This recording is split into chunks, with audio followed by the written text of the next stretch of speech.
C'est bon, on a trouvé le sujet pour la saison 2 du documentaire sur Amazon The Pogmentary. Salut à tous les amis, bienvenue pour cette nouvelle vidéo. On va parler de cette affaire qui touche Paul Pogba, Mathias Pogba, Kylian Mbappé et du coup l'équipe de France. J'ai énormément hésité pour faire cette vidéo. Cette affaire a éclaté ce week-end. Au moment où je tourne cette vidéo, nous sommes mardi et j'ai décidé de la faire il y a une demi-heure, alors qu'une heure avant, je voulais pas la faire. J'ai décidé de la faire finalement parce que cette affaire prend tellement de proportions et va en plus toucher l'équipe de France. Je vous rappelle que la Coupe du Monde c'est dans 3 mois, donc cette affaire elle éclate au pire des moments.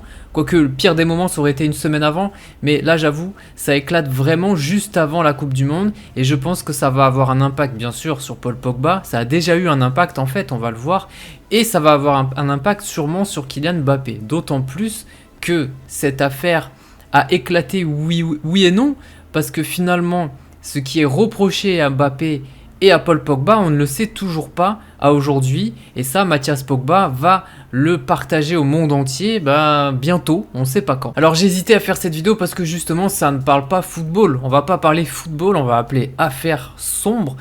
Mais je voulais quand même la faire parce que comme je vous ai dit, ça va impacter 2 joueurs majeurs de l'équipe de France et c'est trop important pour laisser sous silence cette affaire-là. Allez, pour parler de cette affaire, on va se baser sur le site RMC Sport, tout comprendre de cette affaire, fusil d'assaut, Mbappé marabouté, son frère dans un groupe armé, bref, une affaire complètement lunaire et extrêmement grave. On va résumer tout ça, on va pas rentrer dans le détail, mais en gros, c'est Mathias Pogba, le frère de Paul Pogba, ici, qui a publié une vidéo sur TikTok en plusieurs langues. Donc ça dénote bien une volonté de rendre cette vidéo virale et le plus partagée dans le monde entier. Donc il a fait cette vidéo sur TikTok, il a partagé sur le compte Twitter aussi, sur son compte Twitter. Et dans cette vidéo, qui ressemble plus à une prise d'otage qu'autre chose, c'est très bizarre, on dirait qu'il y a des mecs armés derrière la caméra, mais c'est vrai en plus. C'est très bizarre, en plus la feuille, elle tremble un petit peu, il n'est pas serein. Et je ne serais même pas surpris si on apprend qu'en fait il y avait des mecs armés qui lui ont obligé de dire ça. Après, dans la façon dont il parle, il semble sincère et il semble vraiment en vouloir à son frère. Bref, dans cette vidéo, il dit qu'il va mettre dans la sauce, dans une énorme sauce, son frère Paul Pogba, mais aussi Kylian Mbappé. Et il demande en gros au monde du football de revoir notre jugement sur Paul Pogba. C'est un joueur que tout le monde apprécie, qu'on idolâtre comme il dit. Mais là, avec ce que Mathias Pogba va balancer prochainement, on risque de revoir totalement notre jugement. Et on n'en sait pas plus. On ne sait pas de quoi il parle. Il va sûrement en dire beaucoup plus dans quelques temps, mais en tout cas, ça a l'air gravissime. À un moment donné, beaucoup de gens pensaient que c'était un coup de com', mais là, ça prend tellement des proportions et on se rend compte qu'il y a des choses très très graves derrière. Non, ce n'est pas un coup de com', c'est vraiment quelque chose de très grave qui est en train de se passer.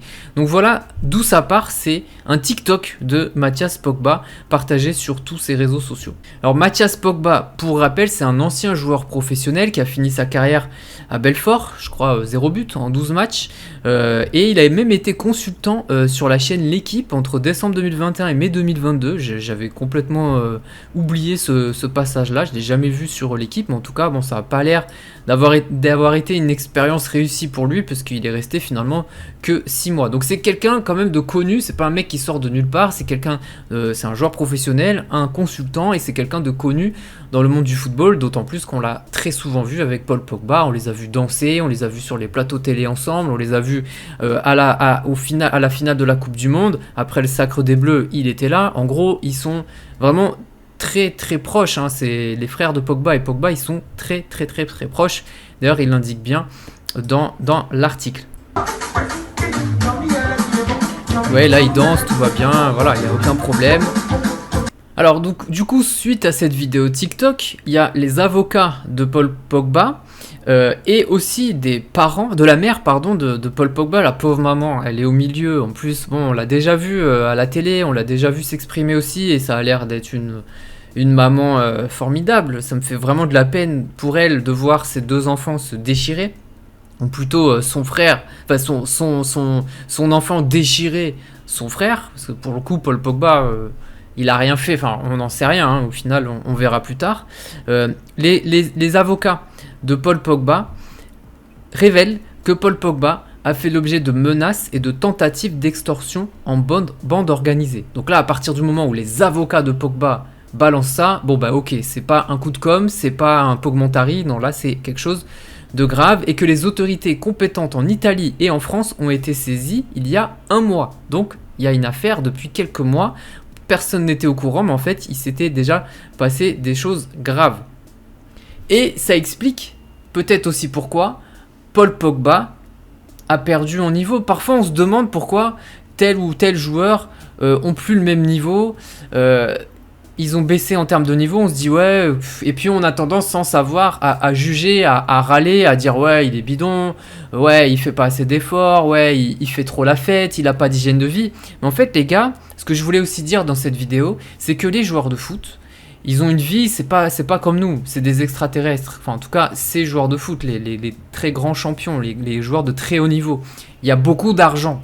Et malheureusement, autour d'eux, il y a beaucoup de vautours. Il y a un milieu autour d'eux qui est complètement pourri. Les problèmes de ces joueurs de foot, ils sont 1000 fois plus graves que nos problèmes.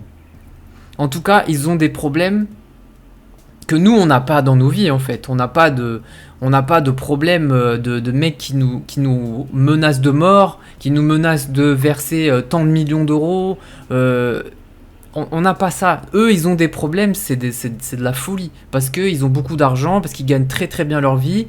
Et s'ils sont mal entourés, ça peut faire des dingueries absolues où les mecs ils se font menacer de mort, où ils se font kidnapper, où ils se font... Là, d'ailleurs, ça me fait penser, mais Pierre-Emerick Aubameyang, il y a 2 jours, là, il s'est fait cambrioler, agresser, séquestrer. Ça, peut-être que c'est un... Moi, je sais pas, je suis parano, mais c'est peut-être un proche d'Aubameyang qui a balancé l'adresse d'Aubameyang, il a balancé ça à des mecs, à des bandits en fait, hein.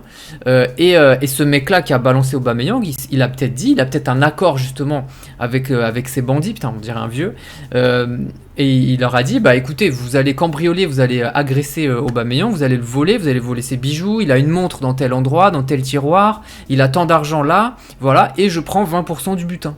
Mais peut-être il y a des trucs comme ça. Ça vous étonne pas, vous, qu'il y ait autant de joueurs pros qui se fassent cambrioler? S'il faut, ça vient de l'entourage qui donne des informations à des gens peu scrupuleux qui derrière font le cambriolage et après ils se partagent le butin. J'en sais rien, mais moi je deviens parano maintenant. Ensuite, suite à la réaction des avocats de Paul Pogba, Mathias Pogba commence à faire pas mal de tweets en attaquant encore son frère et en attaquant Mbappé. Et puis, Mbappé, qu'est-ce qu'il vient faire exactement dans cette histoire? En fait, Mathias Pogba a balancé que Paul Pogba a demandé à un marabout de marabouter Kylian Mbappé pour qu'il soit moins bon. Qu'est-ce que c'est que ce truc? Qu'est-ce que c'est que ce truc? Et ça, il l'a clairement dit. Donc, même Mbappé, qui n'a rien à voir avec cette affaire à la base, même lui, finalement, il est atteint par cette affaire de fou. Il y a quelques mois, en mars 2022, apparemment, Paul Pogba a été conduit dans un appartement parisien, et donc c'était en plein rassemblement avec l'équipe de France, à Roussy-en-Brie. Je crois que c'est là d'où il est originaire. 2 individus cagoulés et armés sont alors sortis d'une pièce de l'appartement et l'ont braqué avec un M16 et un fusil d'assaut pour lui demander de l'argent, en fait. Vous vous rendez compte ce qu'il a vécu, si c'est vrai ce qu'il a vécu, Paul Pogba? Comment voulez-vous qu'il perfe derrière, qu'il soit bon, qu'il continue sa vie de footballeur professionnel, qu'il continue à taper dans le ballon quand tu te fais braquer par un M16 et un fusil d'assaut? C'est terrible. Donc apparemment, Paul Pogba a bien versé de l'argent à d'anciennes fréquentations pour un montant atteignant près de 100 000 euros, donc ça s'appelle du racket. Derrière, t'as un influenceur, Marc Blatta, qui aime bien remuer le caca, qui dit que il faut, il appelle à la mesure, à la modération, mais d'un autre côté, il dit qu'il va casser Internet dans l'affaire Pogba, parce qu'apparemment, il a des infos. Donc du coup, bon, il y a tout ce pataquès, toute cette affaire-là, mais on ne sait toujours pas ce que Paul Pogba a fait ou n'a pas fait. Et voilà, on sait pas. S'il faut, il a rien fait du tout. Et le pauvre, il se fait juste racketter, braquer.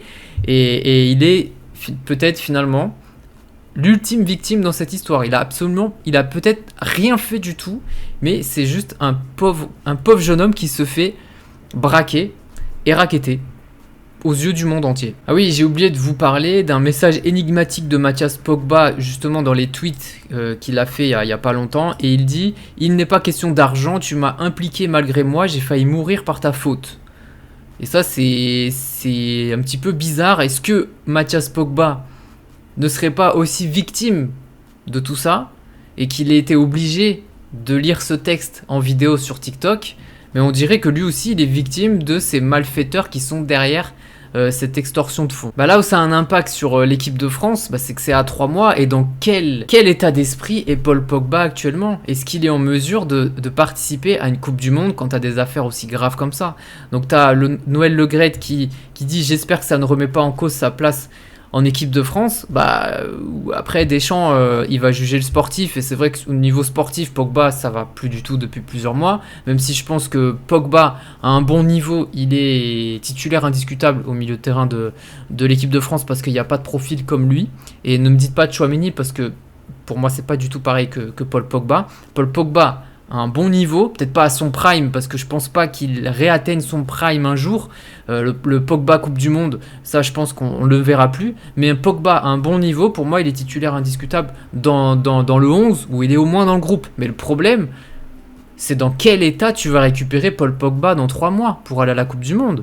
Et puis qu'est-ce qui va se passer? Moi je m'inquiète même pour sa sécurité à Paul Pogba. Et ce qui m'a donné envie de faire cette vidéo, c'est vrai, c'est cette vidéo de Comboiré, qui a des mots très très justes, et on va en parler juste après. Je vous mets lecture et on en parle juste après. Moi je trouve ça triste, ça me dégoûte quoi. Ça me dégoûte de voir ça. Pour tous les joueurs de foot, c'est très compliqué. Que ce soit l'entourage familial, que ce soit donc voilà, l'entourage, le premier cercle comme on dit, là, les agents, tout ça et tout, les conseillers, tout ça et tout. Pour eux, vous imaginez pas la pression qu'ils subissent les mecs. Voilà. Donc c'est plutôt eux que je plains, Paul, tous les joueurs de foot. Hein. Moi j'ai la chance, ça fait 40 ans que je vois donc l'évolution de mon métier là. Et de plus en plus les familles sont présentes dans les discussions, dans les négociations, tout ça et tout. Et c'est très dur pour eux. C'est pour ça que nous on les aide beaucoup, on les protège, on fait donc du mieux. Il a raison, Comboiré. Combien de joueurs de foot subissent ce genre de choses? Aujourd'hui, l'affaire éclate parce que Mathias Pogba a décidé, ou s'est vu forcé, de partager cette vidéo sur TikTok et sur Twitter, et qu'on parle d'une star planétaire, Paul Pogba. C'est pour ça qu'il y a autant de bruit autour de cette affaire. Mais combien d'affaires il y a pour des joueurs beaucoup moins connus, voire pas connus du tout, similaires? Avec des tentatives de racket où on profite d'eux, on profite de leur argent, on leur demande de l'argent, on les menace énormément. Je pense que même en Ligue 1, enfin même, c'est pas même en Ligue 1, en Ligue 1, actuellement, il y a des joueurs dont on ne parle pas, qu'on connaît, hein, mais dont on ne parle pas, qui subissent des pressions quotidiennes de leurs entourages, de la famille, des amis ou des connaissances qui trempent dans du banditisme, qui sont des très mauvaises personnes, qui menacent des joueurs de Ligue 1. Moi, j'en suis persuadé. Alors, peut-être que cette affaire-là va permettre de libérer la parole sur certaines autres affaires, mais effectivement, cette affaire, c'est pas nouveau. On est surpris aujourd'hui parce que ça nous choque, parce que c'est Pogba, parce que c'est Mbappé, mais en vrai, ça existe depuis longtemps, ce genre d'affaires, et ça concerne beaucoup de joueurs. Je voulais vous montrer aussi un témoignage émouvant d'Emmanuel Adebayor dans un reportage d'Olivier Dacour, qui fait des superbes reportages d'ailleurs, Olivier Dacour, et je vais vous montrer ce passage, et là aussi c'est très poignant et très révélateur de ce qui peut se passer avec certains joueurs. Ça se passe comme ça? Tout Les joueurs africains sont assujettis à... Il y a beaucoup de joueurs africains qui souffrent de ça. Qui souffrent de ça? Ouais, beaucoup. J'étais dans ma chambre à Metz et mon grand frère qui était en Allemagne est venu me voir. T'avais quel âge? J'avais 16 ans. J'étais obligé de vider mon compte pour lui donner. Et il appelle ma mère et ma mère lui dit « Ouais, t'es parti voir ton petit frère, comment est-ce que t'as mis bien, est-ce qu'il t'a donné quoi et tout ?» Il dit « Ouais, il m'a rien donné. En ce moment, il a la grosse tête, il abuse et tout. » Et j'appelle ma soeur, ma grande soeur, je fais « Mais c'est quoi les histoires ça ?» Et elle commence à me gronder. Et je lui dis « Ma grande soeur, je te promets, je te jure, sur le ballon que je joue, que mon frère, il est venu ici, j'ai vidé mon compte. » Je commence à dire, mais j'en ai marre, c'est quelle vie ça? Ma grande soeur ne me croit pas, ma mère ne me croit pas. Et je l'appelle ma grande soeur, je lui dis, écoute, tu sais quoi, j'en ai marre, il faut que je parle, ça sert à rien de rester vivant. Il me dit, Tu t'as pensé au suicide? je pensais au suicide. J'avais pris les médicaments et tout, c'était à côté de moi. J'ai appelé un autre petit frère, Agui. Il m'a parlé pendant 1 heure et c'est lui qui m'a fait revenir à la raison. Il me dit, mais pourquoi tu veux mourir pour eux? T'étais prêt à passer à l'acte? J'étais vraiment, quand je dis prêt, j'avais le médicament à côté de moi. J'étais vraiment Tu prêt. commençais à réussir Je commençais à laisser ma vie. et tu voulais te suicider. Je voulais vraiment me suicider. Son témoignage, il est terrible. Il est terrible et moi, c'est pour ça que je vous dis que je m'inquiète pour Paul Pogba. Je m'inquiète pour sa sécurité et pour son état d'esprit. Enfin, dans quel état il est, dans quel état mental il est. Lui qui est si proche de sa famille et de ses frères, ce qui se passe actuellement, il doit être vraiment dans un état catastrophique. Donc je suis triste pour lui et je suis inquiet pour lui. Emmanuel Adebayor, c'est un grand champion, un des plus grands attaquants africains que la Terre a porté. Et lui-même, qui a beaucoup d'argent, qui a réussi, qui a fait une superbe carrière, eh bien lui-même, il a pensé au suicide et il était très très proche de passer à l'acte. Vous vous rendez compte comme c'est grave ce que subissent certains joueurs. Et quand je dis certains, c'est beaucoup de joueurs. Le mot certain est trop faible. Regardez aussi la dernière vidéo de Romain Molina. La dernière vidéo de Romain Molina, il n'est pas du tout surpris par cette affaire, puisqu'il dit lui-même que c'est une affaire. Il y en a plein, il y en a partout. Il y a plein de joueurs qui subissent ça. Le monde du football est pourri. Il est pourri jusqu'à l'os. Et les pauvres joueurs comme Pogba, comme Adebayor, ils en subissent les conséquences et c'est dur. C'est très très dur. Franchement, j'espère que ça va plutôt bien se finir, que ça va se finir derrière les barreaux pour ceux qui sont derrière tout ça, mais c'est triste. Après voilà, on sait pas encore si Pogba a fait quelque chose de mal ou pas, puisqu'ils ont encore rien balancé, mais j'ai la conviction, après voilà c'est mon avis, j'en sais rien du tout, mais j'ai la conviction que Paul Pogba est complètement victime de cette histoire et qu'il n'a rien fait de mal en fait, et qu'il se fait juste racketter. Voilà, mais peut-être que je me trompe, Voilà les amis, j'espère que cette vidéo vous a plu. N'hésitez pas à laisser un pouce bleu pour soutenir cette chaîne et ce genre de vidéos qui ne sont pas les plus plaisantes à partager malheureusement, puisque à aucun moment j'ai parlé de football. Mais voilà, c'est trop grave ce qui se passe et j'avais envie de m'exprimer sur le sujet. A très bientôt les amis. Ciao.